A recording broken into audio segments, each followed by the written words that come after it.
السلام عليكم ورحمة الله تعالى وبركاته. أخوات كي دايرين؟ لاباس عليكم؟ إن شاء الله يلقاكم هذا الفيديو في أحسن الأحوال. كيف وعدتكم غندير لكم تنسيقات مع الموديلات اللي كاينين مع النقابات. هذا موديل الفراشة، عباءة الفراشة بثوب ريحانة. هذا تنسيق آخر، حتى هذا العباية يعني بثوب ريحانة.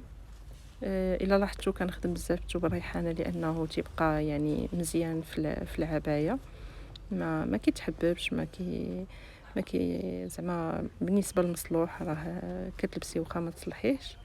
هذا الموديل ديال عباءة مريحه بصراحه لقى اقبال كبير، كيجي الكميمات هكا عراض. هذا في الموف مغلوق ودرنا ليه الديكرادي في النقاب. بالنسبه للنقابات كاينين هادو فيهم الحجاب كبير متر ونص على متر ونص بالنقاب ديالهم. كاين العادي ب80 درهم وكاين الحياء ب100 درهم. هذا الموديل تاع البرادا، عباءة البرادا، حتى هو درنا ليه تنسيق اللون في اللون. بالنسبه للاخوات اللي كيبغيو يلبسوا هكا اللون في اللون.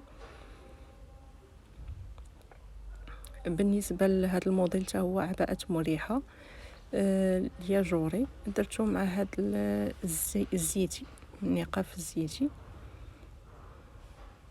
هاد اللوينات جاو مناسقين مع بعضياتهم. هاد العباية دوبل كلوش كيف كتشوفوا كتجي عريضة في اللبسة. النقاب ممكن هو نفس النقابات اللي شفتو من قبل، غير هذا النقاب لتحت عاد باش من فوقو الحجاب. ممكن انك ديري العكس وممكن انك تلبسيه بحال هذا الشكل.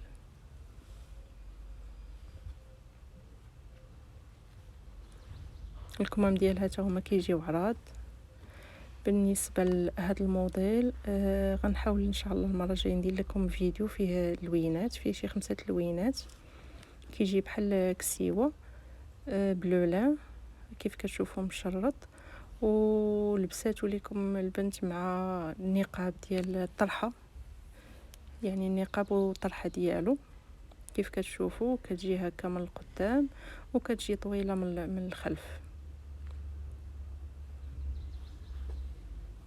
بالنسبه لهذا الموديل مع الشعه ما بانش اللون مزيان. هذا كريب كوريا، كريب نوعيه ممتازه مع الطرحه فليفرات والنقاب الحياء. المهم بالنسبه للنقابات حاولت غير نصور لكم زعما بعض الشكيلات. الا عجبكم بحال هكا تنسيقات خليوها ليا في التعاليق باش هكا نبقى نصور لكم فيديوهات على هذا الشكل. بالنسبه لهذا الموديل ديجا مصوراه من الفوق.